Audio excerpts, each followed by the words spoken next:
Hello and welcome to Final Fantasy XIV. If you're new or just returning to this game, this guide is really here to focus in on a few major aspects for both new and returning players. And that's really around how to maximize your leveling experience and what class job should you really be playing. Now, before we dive into really answering those two questions for you, let me just point out that if you're on the fence, there is a free trial for this game, both on PlayStation and on PC. Link will be in the description below, but you can always search Final Fantasy XIV free trial. It's unlimited. You can level up to level 35 on all the starting jobs, and you're not going to have to sub to the game. So it's a really good way to try this game out to see if it's something that's going to fit for you. Now, there are also two big challenges that kind of new players face when jumping into Final Fantasy XIV, and those are the 30 to 49 grind and A Realm Reborn's patch 2.1 to 2.55 content expansion cycle. Before you can even get into the Heavensward expansion, which you've probably heard about, a lot of people seem to praise that expansion. I, for one, think it's really an amazing story. Anyway, we're not going to get into too much details there. Just note that there are really two kind of hurdles that a lot of new players struggle with. So first, the 30 to 49 grind. This is a bit risky for new players who end up finding themselves wanting to change jobs around this point in the story and their leveling experience. So what we tend to see with a lot of new players is that over and over again, they change their job and they get to around 30 to 49. The game really opens up at level 50, and I mean opens up. Lots of content, a lot of new things, a lot of exciting things, and it only gets better with time. However, a lot of players, at least those that we find that really didn't enjoy the game, ended up leveling a bunch of jobs into this kind of black hole where they never were able to escape out of and see that the game offers so much more once you get to 50. So one of the things that we often say here is just get to cap. Just get to cap. And so we kind of break that cap up into different things. You have 50 cap, 60 cap, 70 cap, and now with Shadowbringers, level 80 cap. It's really all encompassing. It's our best advice is say get to 80. Just get to level 80. You'll thank me later. But if you're going to at least get to one cap before anything else, at least get to 50 cap. It's going to open up a lot more content for you. It's going to even include some various bonuses, and it helps with the overall variety that this game has to offer you as a new player. Now, the other, again, gap or pitfall that players fall in is patch 2.1 to 2.55. There's pretty much like around 100 quests. There is a lot of content here, and it can be a little bit grueling, especially because Heavensward feels so close to a touch, and especially because we'll talk about it when we talk about the jobs.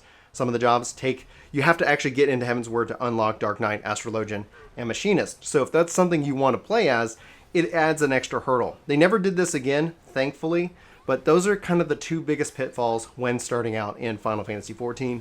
So I just wanted to front load that for you to kind of set the expectation that if you're not really enjoying this game from 30 to 49, it does get a lot better. If you're finding yourself like, why am I doing these quests? Is this all the game offers? Trust me, it gets a lot better. But those are kind of the two weaknesses, and unfortunately, they're kind of obviously in the early part of the game. So if you can get over these two hurdles, you're really going to have, I think, a premier experience when it comes to Final Fantasy XIV. Okay, but now let's actually talk about how to level up your character the fastest way to cap. And by all meanings of it, it's the MSQ, meaning the main scenario quest line. You're going to see quest lines with this symbol, with the meteor symbol. This is what you need to follow. Now, people could devise to say maybe something like Palace of the Dead, which is a type of content this game is, or maybe running the highest level dungeon that you have is the best way to do it. No. By all means, you have to do MSQ to unlock the content. There is no other really way to get to the raids and get to endgame, etc. So you could level up any way you want to level 80, and that's great, but you still then have to do the MSQ. So let the MSQ feed you the experience you need. Some of the MSQ quests are voice acted and some aren't. You're going to kind of find a good feeling for it. If you end up watching all the cutscenes and everything this game has to offer, it can be a long adventure. If you're somebody who skips the cutscenes, which we know that some people do, I'm not advocating for it. I personally enjoy the story of this game. It will take a lot less time. There's a lot of cutscenes to enjoy. There's a lot of story and lore that this game offers, and it really kind of almost ends up being a couple of different single-player RPG experiences interwoven with some various MMO and multiplayer components. So just keep that in mind. Make the decision that's best for you, but there's no way around the MSQ other than doing a jump potion or essentially, obviously, playing through the MSQ.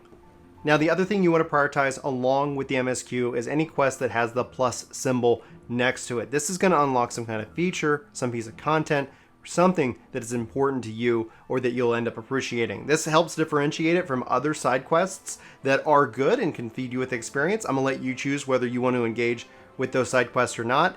However, this is really where it's at. You want to kind of focus in on these, because if you're ever wondering like, oh, how do I unlock that dungeon? Or how do I unlock the feature to dye my clothes? Or how do I do this or that? Follow these. These are going to be very important. Sometimes, unfortunately, they are locked behind a few MSQs, or sometimes they're also locked behind other side quests that it doesn't really tell you that much. So you can always use like a website like Gamerscape or something like that to kind of help link that together if you're ever lost and looking for a specific quest or a specific feature. But beyond that, MSQ number 1, side quests with the plus sign. Number 2, absolutely be crushing those as soon as you see them. Okay, so now let's actually dive into maximizing your experience gained.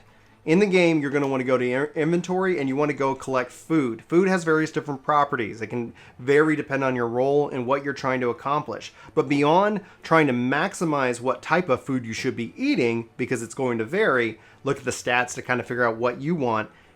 Every bit of food gives you at least 3% EXP buff, and it's going to last for 30 minutes. You can actually stack this up. So if I want to eat 2 eggs here, this is going to give me a full hour with that additional 3% experience. So eat your food.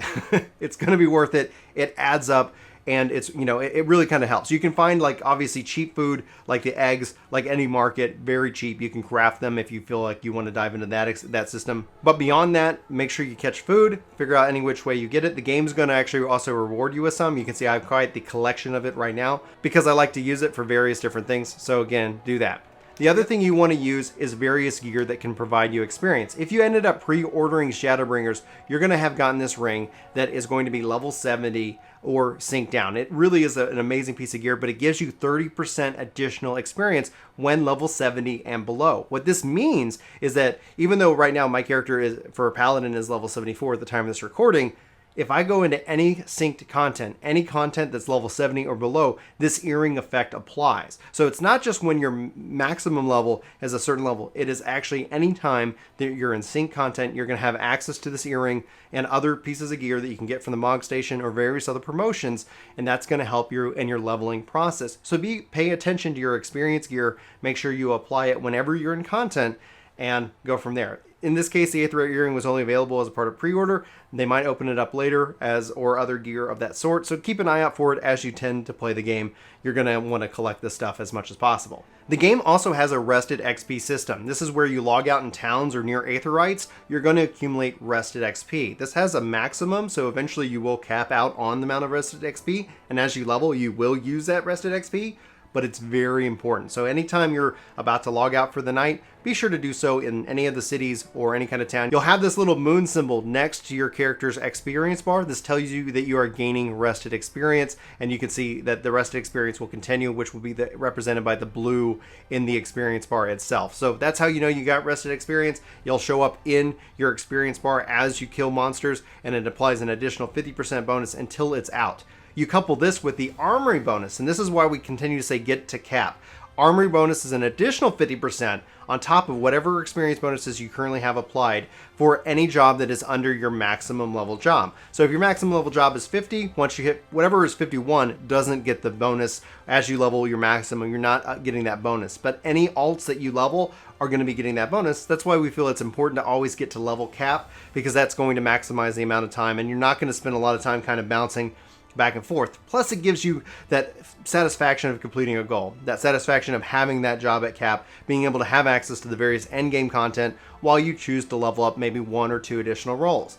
It is my personal advice to at least have 2 of the roles covered within this game. Whenever you're doing group content, it ends up helping to have kind of some flexibility in what you're going to end up playing in the content, whether it be a tank, a healer, or a DPS. They categorize all the DPSs kind of in physical, caster, and melee, but they still kind of fill one slot within the party as opposed to the tank and the healer. So either pick up tanking, try it out, pick up a DPS, pick up healing, pick up a DPS, or a tank and a healer, just so you have a little bit of flexibility. There's nothing wrong with maining one and having a preference, but it gives you a lot of flexibility, whether either playing with friends or if doing a pickup group and something needs to change. If you don't have the ability to change, it does limit the overall party's ability to kind of attack the content. So now that we talked about maximizing the various bonuses that are applied to XP, let's actually talk about your kind of daily process. Under Duty and under Duty Finder, we got a lot of options here. Here's really where you want to prioritize. You want to focus on prioritizing your leveling. Also kind of pay attention to this adventure in need because it's going to apply different bonuses to you.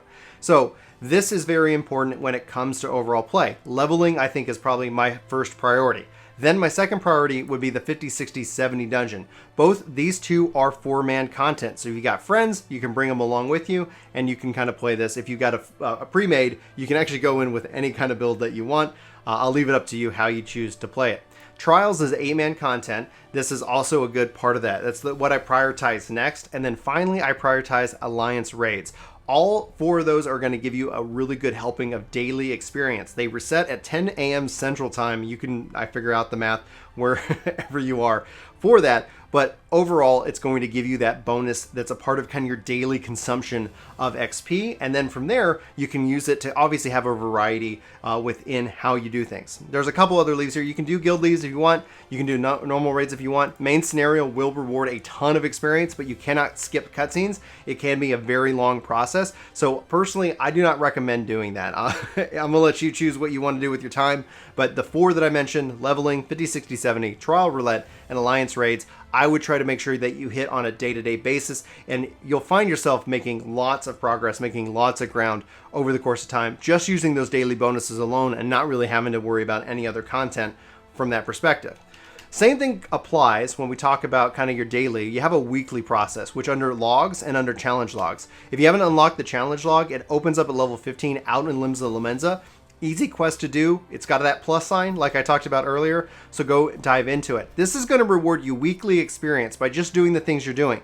Running dungeons, running fates, voting for people as a part of your commendation. This is going to feed you more experience for battle, for crafting, for gathering. So I highly recommend that you make sure you have this unlocked so that you can take advantage of these weekly bonuses to your experience, and they're going to unlock on whatever job you have them on. So if you end up completing the 3rd dungeon via duty roulette on your cap job, unfortunately you can't pull that experience into something else. So be sure to kind of pay attention to where you are in terms of your your weekly challenge log, so that way you can not leave XP like just out there in the ether for nothing in that regards. Anyway, let's now talk about once you've maximized your dailies, once you maximize your weeklies, obviously with your bonuses. So one thing I always advise is variety is the spice of life. Do not let yourself get sucked into the idea that running the same thing over and over again is the fastest way, because I think it's the fastest way to burn out. It might be the most efficient in terms of experience, but I would recommend having a form of cadence so that you don't get burned out. If you're a person, and people have told me, and I believe them, that they never get burned out, then just feel free to just run the highest level dungeon or find the most absolute expensive way in which that you're getting the most experience. But running the highest level dungeon is going to yield you with a ton of experience, and as you level, that's going to continue to unlock. As you can see here, I've got them unlocked, and then as I progress in this regard. So using the duty finder here, you can see all the dungeons that you have unlocked for all the previous expansions, which will be under the 1 slot. The current expansion, in this case Shadowbringers, will be under the 2, and this is broken up for trials, raids, PvP, all of that. You have access to it.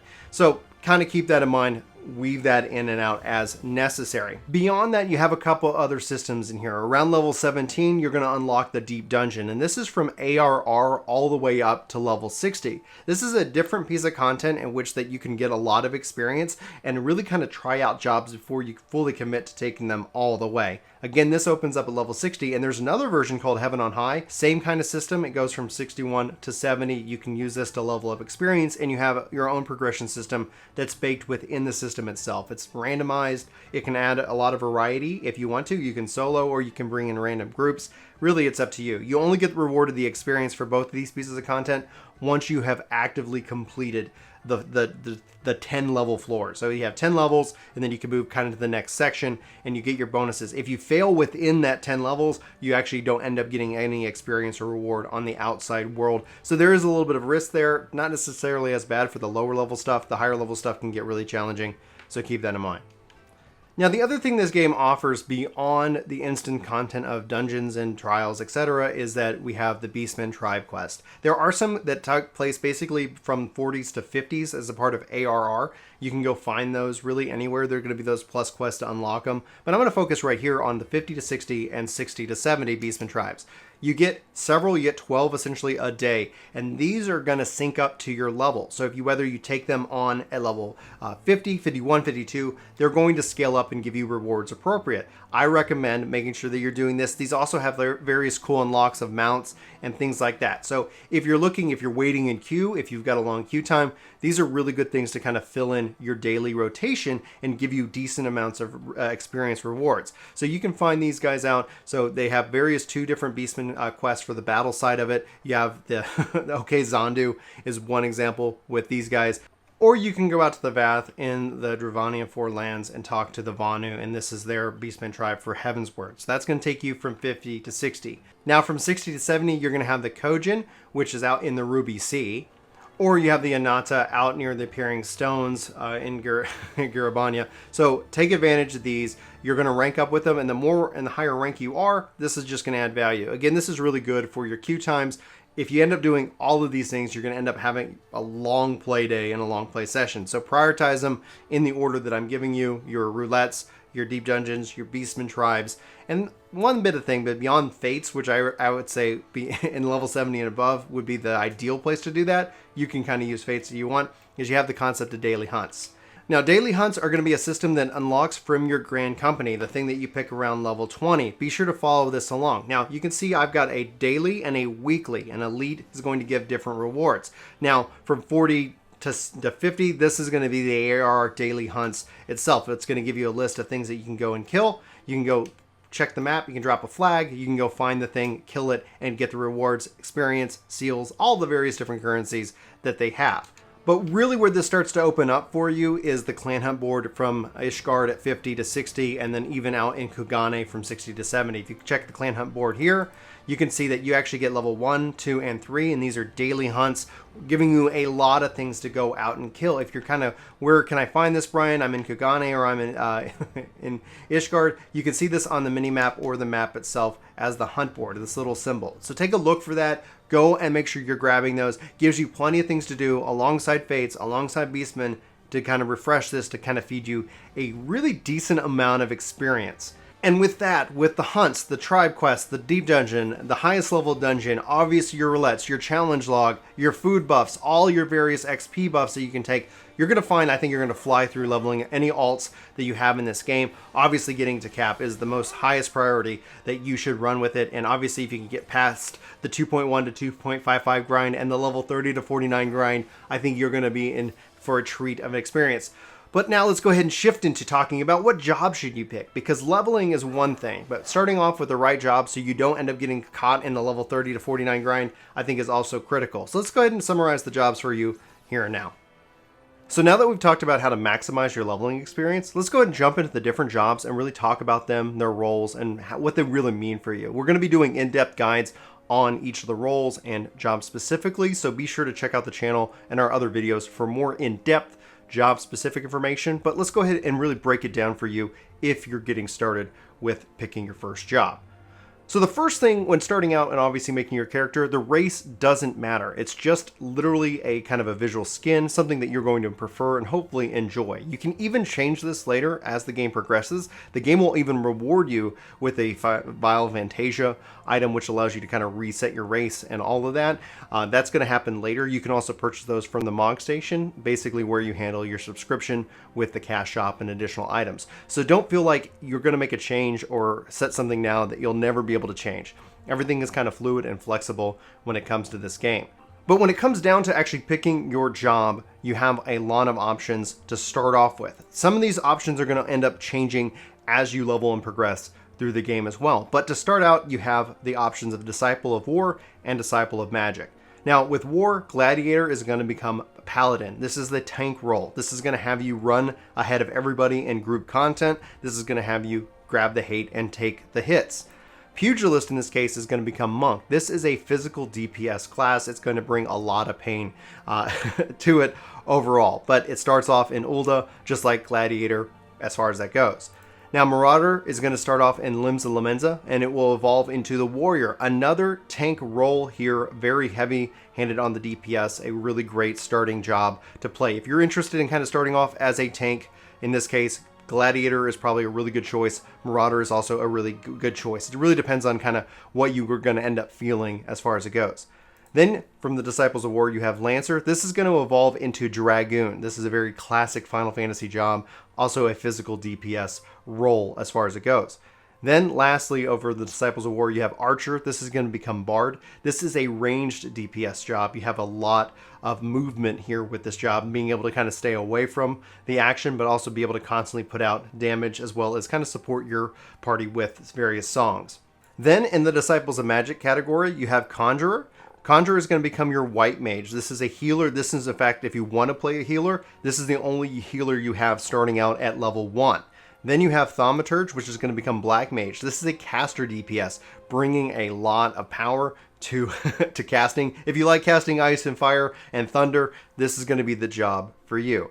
And lastly, we have Arcanist. Arcanist will become Summoner and or Scholar. This is the only job and class in the game that evolves into 2 different roles, essentially. Caster DPS for Summoner and Healer for Scholar, and this opens up at level 30. So for all of this, for all of these classes that become jobs, that all opens up at level 30. Be sure to be doing your class quests. You're going to get those every 5 levels, and they're going to come from the guild. So if you look at the various cities where they start, your guild for your class is in that city.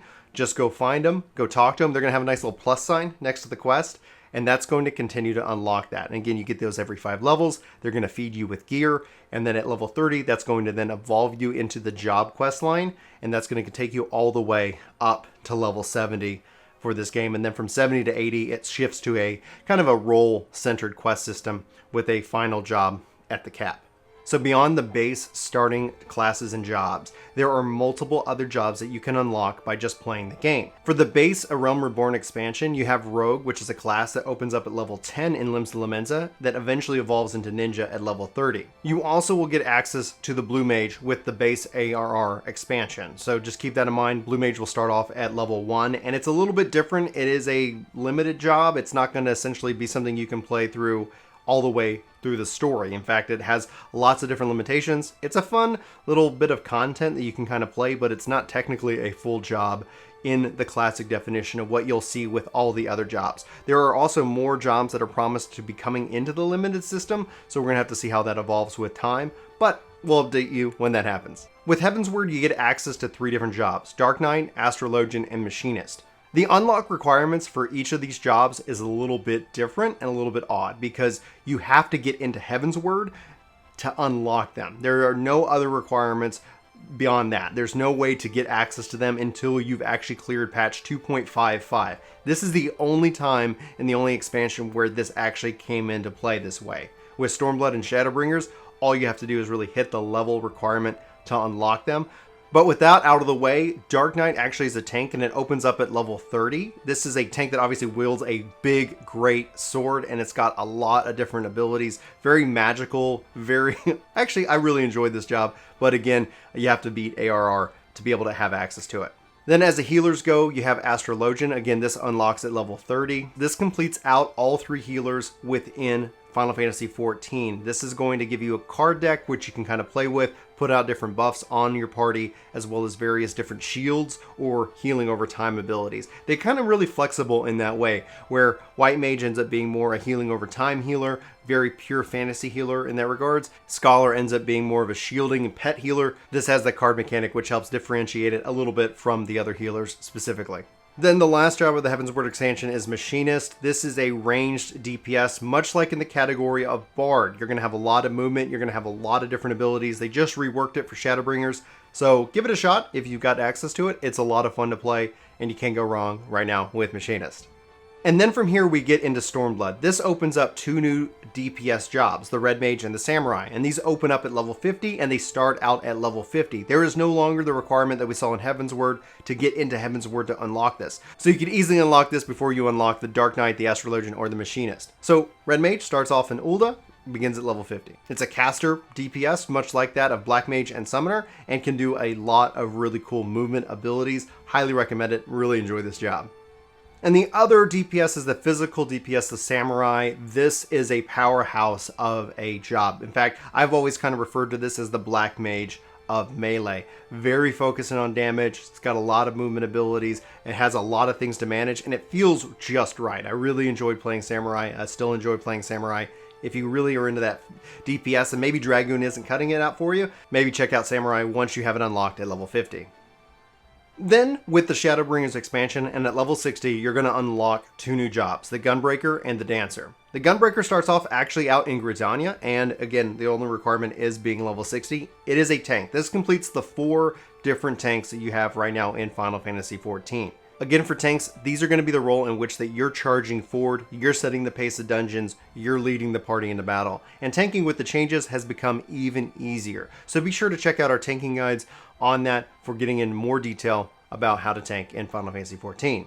And last but not least, you have Dancer. This is a ranged DPS, just like that of Bard and Machinist. It's got a lot of support abilities and unlocks at level 60 out in Limsa Lamenza. So check it out as well. And that completes all the additional advanced jobs that you can unlock within the world of Final Fantasy XIV. Hopefully this gives you a good idea of maybe where you want to go with it. You are not going to have access to these advanced jobs until you hit the unlock requirements, so be sure to kind of pick a starting job, and if you plan to switch over, figure out what that plan is like, because if you're going to go to Dark Knight, to Machinist, to Astrologian, you're going to find yourself having some more grinding to do to be able to get caught up with the story. And that's really where it's at. Like, MSQ is obviously the most premier way of taking a job all the way to level cap. And just like we talked about earlier, the other ways that you can kind of maximize your XP and your level gain, be sure to do so with that at this time. Anyway, I hope this has been a really good introduction to the world of Final Fantasy XIV. I hope you really dive in and experience it. Again, be sure to check out the free trial if you're on the fence and you're using this video to kind of evaluate if you should jump into this game. It is truly an incredible game. It's a very story-driven game. So note that you're not just getting into an MMO, or at least the classic sense that you might, have been used to it in the past. This is a single-player game. This is an MMO game. It's many things, all I think beautifully wrapped up into one, and I highly encourage you at least check out the free trial if you're on the fence. And hopefully, again, this has been able to give you some information and give you some advice and help to getting started. If you have any questions, be sure to leave them in the comments below. We're here to help you out. Check out our Discord server. Be sure to come check us out on live stream if you got any questions. We're here to help, and we really love this game, and we really love MMOs here, so that's what you're going to expect. We hope that if you're new and this is the first time you're seeing a video, hit that subscribe button, hit that like button, share this with your friends. That really helps us out, and like we said, we're here for you, so let us know what we can do. Anyway, for Work to Game, my name's Brian. Thanks so much for watching this video. Hope you have a fantastic day, and we'll talk to you soon. Take care. Hey, it's me. It's been a while since I talked to you guys directly this way, but don't tell anybody. We've got even more epic content planned for this channel. The response has been incredible. We hope to see you. If you're new, hit subscribe, leave us a comment. I'd like to talk to you more about video games. I can't seem to speak my language. All right.